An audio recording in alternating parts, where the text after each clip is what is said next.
Singing star Karen Carpenter died today of an apparent heart attack at the age of 32. Karen Carpenter dazzled the world, then vanished in an instant. Her sudden death at 32 froze fans in shock. Yet the autopsy note stunned doctors even more. Her stomach was empty. A bizarre green tint lurked inside. Her heart looked battered, and hidden in her clothing lay one last clue that made every question louder. This is not just an eating disorder tale. It is a hard lesson in secrecy, silence, and a truth that burst out too late. Karen's bright smile, silky contralto, and wholesome vibe felt flawless. On stage, she seemed calm and certain, the picture of grace. But behind that gentle voice, a young woman was slowly coming apart. By the time the world sensed danger, her body was already breaking down. Her heart could not hold the pace. How did someone adored by millions slip through every safety net? Why did no one interfere? The shocking autopsy would soon answer. Karen and Carpenter entered the world on March 2nd, 1950, in New Haven, Connecticut. The real adventure began after the family settled in Downey, California, in the early 1960s. Karen was quiet and sporty. She loved baseball far more than music at first. Then she followed her older brother Richard to band practice, and destiny changed overnight. Richard lived for classical piano, the family star in training. At 15, Karen surprised everyone, grabbing a drum kit and playing like a pro. She was not good for a girl. She was simply good, full stop. Precision poured from every beat, and the siblings soon formed a jazz trio.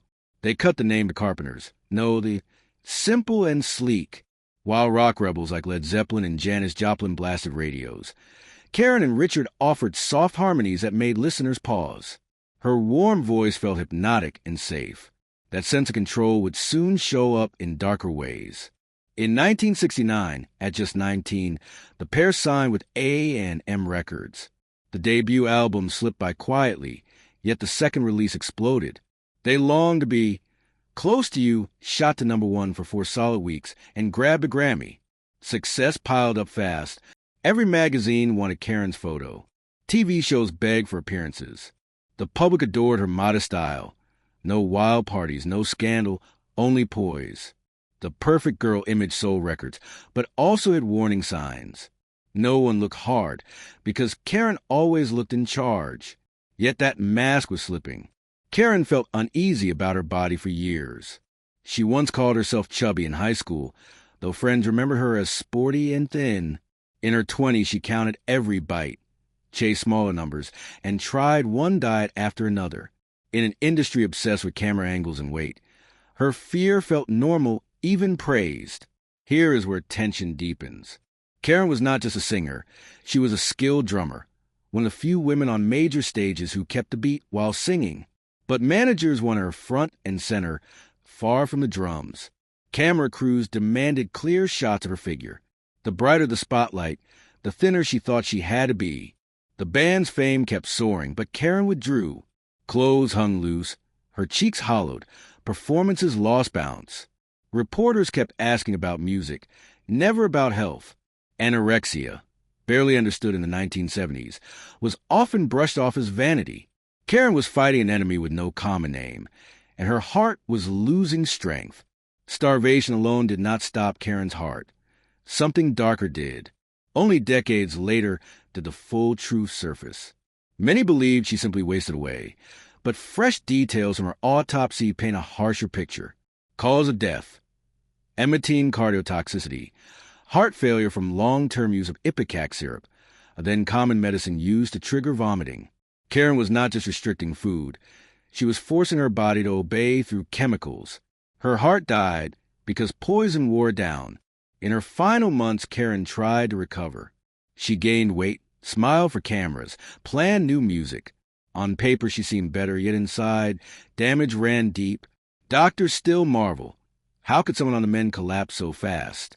Why did no warning sirens sound? Let us open the autopsy file. When she died, Karen weighed 108 pounds, a rise from earlier lows under 90. Family and doctors saw the scale climb and felt hope. That number fooled them. Refeeding after long starvation stresses the heart, especially a muscle already weakened by years without proper fuel. Now add chemical strain. Long use of Ipecac floods the body with emetine, a toxin that scars the heart wall. Each forced purge chipped away at cardiac strength. By the time Karen ate again, her heart could not handle the heavier workload. It faltered, then failed. Her story shows how easily danger hides behind applause. Cameras captured a graceful star, yet no lens spotted the silent war inside her chest. She fought alone until the very last beat. Then the truth screamed louder than any chart-topping song. A shocking confession that shook her doctors. During therapy in New York, Karen dropped a bombshell that froze the room. She confessed to swallowing 80 to 90 laxatives every single night, not weekly, but nightly.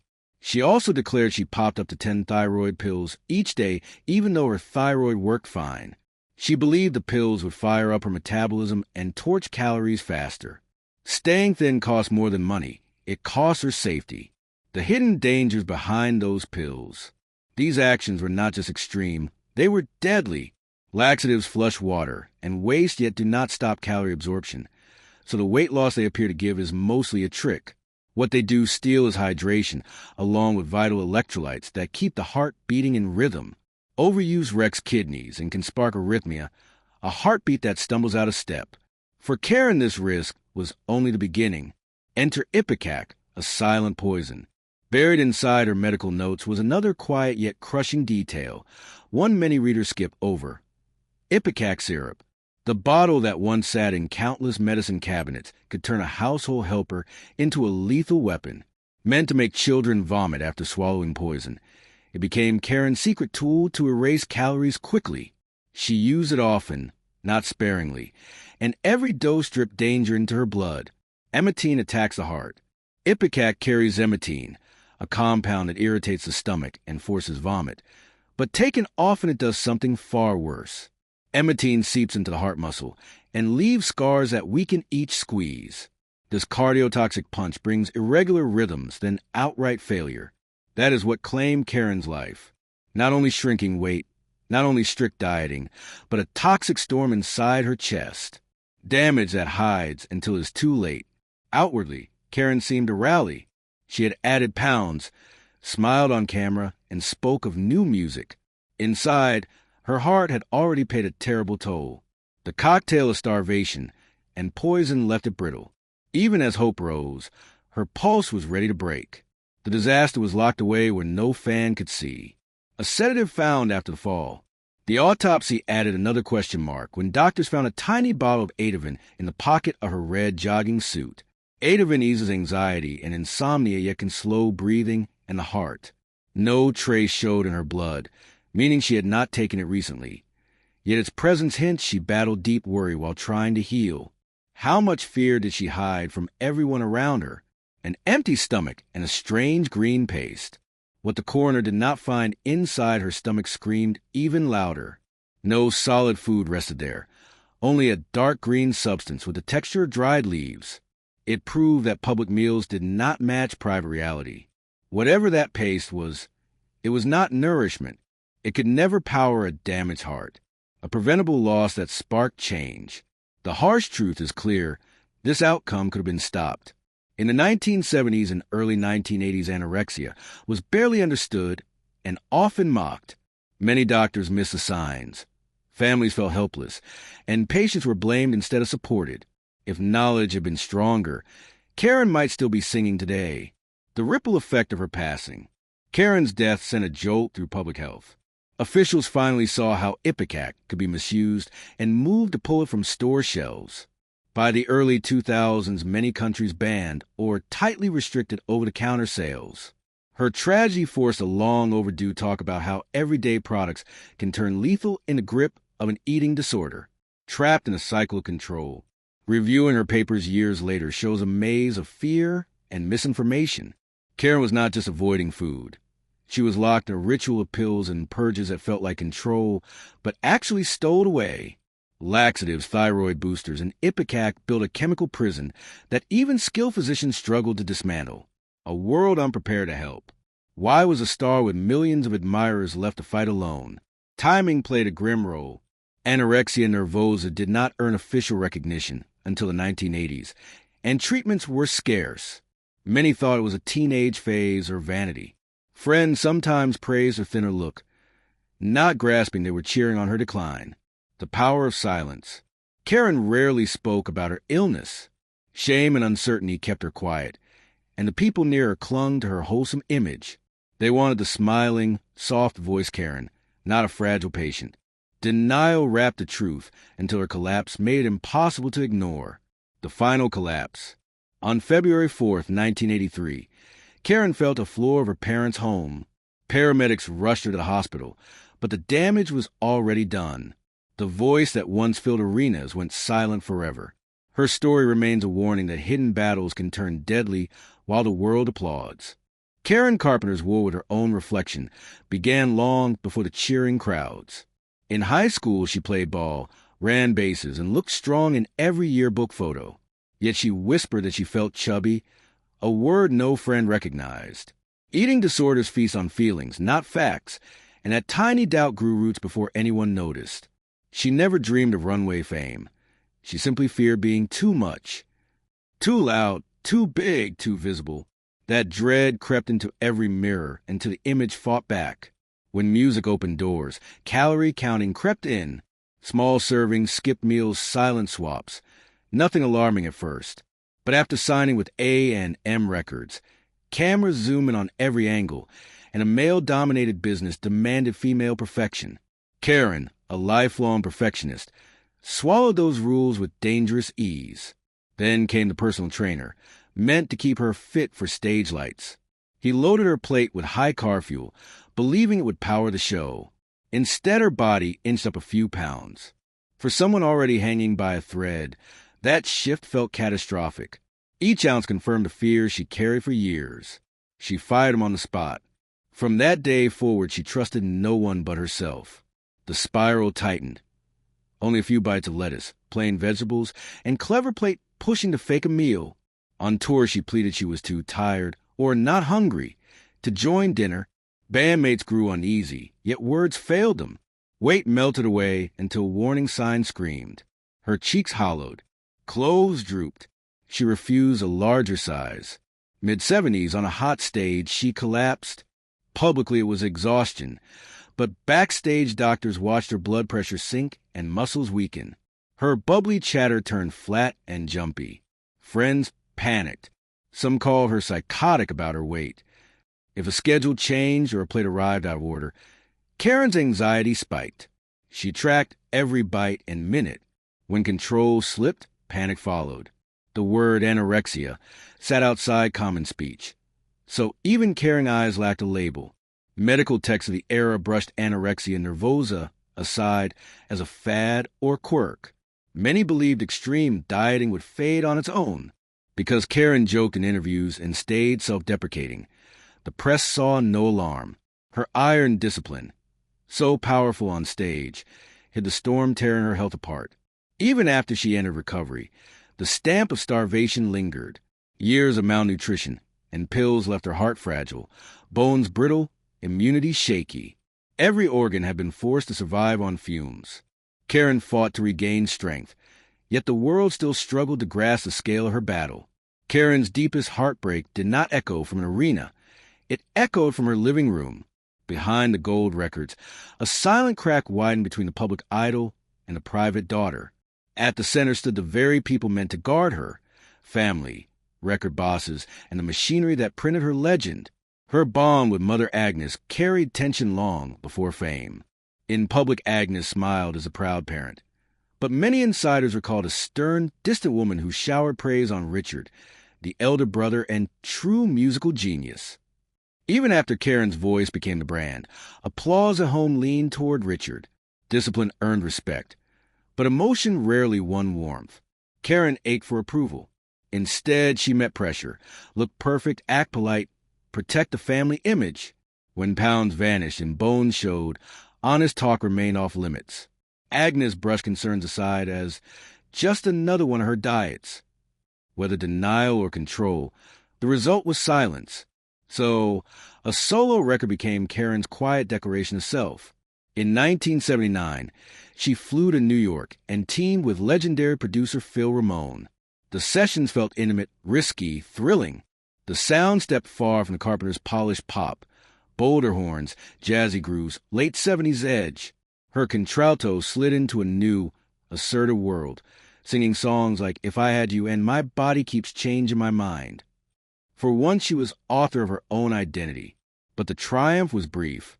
Returning to Los Angeles with finished tapes, she met a wall of disapproval. Richard disliked the new style. Executives at A&M worried fans would recoil. They said it broke her image. Agnes reportedly joined the chorus. They urged her to shelve the record, and in a sigh of resignation, she boxed it up. That rejection cut deeper than any tabloid headline. After years of pleasing others, the solo album was rare proof she could steer her art. To have it dismissed by the voices she trusted most left her hollow and betrayed. Yet she pressed on, playing the dutiful sister in public while her own dreams gathered dust. Friends saw her light dim. Friends whispered that Karen grew quieter every day after the solo album Blow. It wasn't just songs that were rejected. It was the woman who wrote them, a marriage that cracked her heart. Around the same time, she wed real estate developer Thomas Burris, and it looked like a sweet restart. Yet inside the home, things chilled fast. Burris acted controlling and distant. Karen later learned he had a vasectomy, a secret that crushed her dream of motherhood. Within a year, she moved out. The divorce never finished, and the wound of broken trust cut deep. Cameras watched her fade. While illness and heartbreak piled up, magazines talked only about her shrinking frame. Reporters weighed her before praising her voice. Paparazzi zoomed in on every rib. No one asked about her battered heart or the fights she faced alone. She kept touring, promoting, and flashing that famous smile even as her strength slipped away. The lost album finally speaks. Karen's solo record stayed locked in a vault for more than 10 years. When it finally hit stores in 1996, 13 years after her death, critics raved about its bold sound and raw emotion. Fans met a daring Karen, stronger, braver, and more open than ever before. The release left listeners wondering what wonders she might have created if she'd been allowed to grow. A brave plea for help. Spring 1982 brought a rare shift. Karen asked for help at last. She left Los Angeles for New York and entered intensive treatment for her eating disorder. For the first time in ages, music took a back seat to healing. Early signs of recovery. Under psychotherapist Dr. Stephen Levincrin, she spent nearly a year in therapy, nutrition sessions, and close monitoring. She gained 23 pounds, her skin glowed, and her voice grew strong again. Friends dared to believe she was walking out of the darkness. The battle inside her mind. Yet recovery from anorexia is never a straight climb. Bodies mend faster than thoughts. Deep patterns of control and fear still ruled her mind. Healing meant facing food, family tension, and career built on perfection, all huge burdens to lift alone. A sudden trip home. In November 1982, days before Thanksgiving, Karen packed up and flew back to Los Angeles. Her therapist worried she was not fully stable. Karen insisted she needed family for the holidays. Some say she missed home comfort. Others think she relied on her parents' approval. And some believe sheer exhaustion drove her choice. Optimism hides danger. Back in California, she planned a comeback tour, chat about fresh songs, and seemed livelier. She was eating and gaining, but her heart stayed fragile. Rapid weight gain after long starvation strains a heart muscle, especially one weakened by years of malnutrition and ipecac. The morning everything stopped. February 4th, 1983, at her parents' house in Downey, Karen walked to her room to start the day and collapsed. Paramedics rushed her to the hospital, but doctors could not revive her. She was only 32. Shock waves around the world. News exploded, and fans stood numb. The polished star they thought was unbreakable had been lost to a silent, misunderstood enemy. She had reached for recovery, yet years of hidden damage proved stronger than her final push toward life. Thanks for watching. If this story moved you, hit like, share your thoughts below, and subscribe for more deep dives. Tap the next video for another powerful tale.